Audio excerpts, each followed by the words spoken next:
पहिल्यांदा तुम्ही राजगडावर असलेल्या या सुवेळा माचीचा मनमोहक व्ह्यू तर बघा, काय नजारा आहे राव. असा नजारा तुम्हाला फक्त आपल्या सह्याद्रीतच बघायला मिळेल. कधी काळी पुस्तकामध्ये बघितलेला हा गड आज चक्क डोळ्यांनी बघायला मिळणार होता. आणि इथूनच आमची राजगडापर्यंत पोहोचायची कहाणी सुरू होते. रस्ता एवढा भारी होता की माझा व्हिडिओ काढायचा मोह अजिबातच आवरत नव्हता, कारण वाटेवरचे नजारेच एवढे भारी होते. तर गडाच्या पायथ्याला पोहोचताच थोडं फ्रेश होऊन आम्ही गड चढायला सुरुवात केली.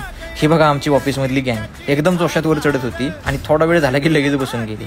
पण बसून तर चालणार नाही गाड्या, कारण गड खूप मोठा आहे असं म्हणत सगळ्यांनी मोटिवेशन घेऊन गड चढायला सुरुवात केली.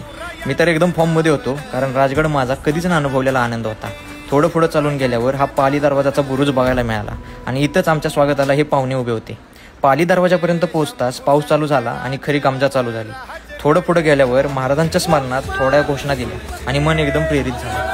एवढ्यातच गडाच्या माचांचा रूढ बघितला आणि आपला भगवा फडकताना बघून मन एकदम खुश झालं. बाले किल्ल्याची वाट धरून वर चढायला सुरुवात केली आणि इतका खतरनाक रस्ता होता की सगळेच आश्चर्यचकित झालो.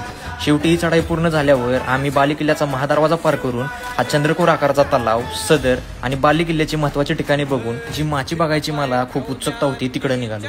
लांबूनच सुवेळा माची इतकी भारी दिसत होती की कधी तिथपर्यंत पोहोचतोय असं झालं होतं.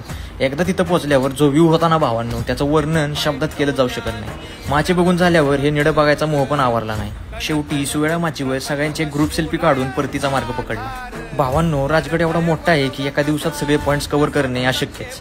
मनात आनंद होता की स्वराज्याची पहिली राजधानी एवढी बळकट होती की ती अजून सुद्धा इतिहास जिवंत असल्याचा भास देते. आजसाठी एवढंच, तर भेटूया मग नेक्स्ट व्हिडिओमध्ये. जय श्रीराम.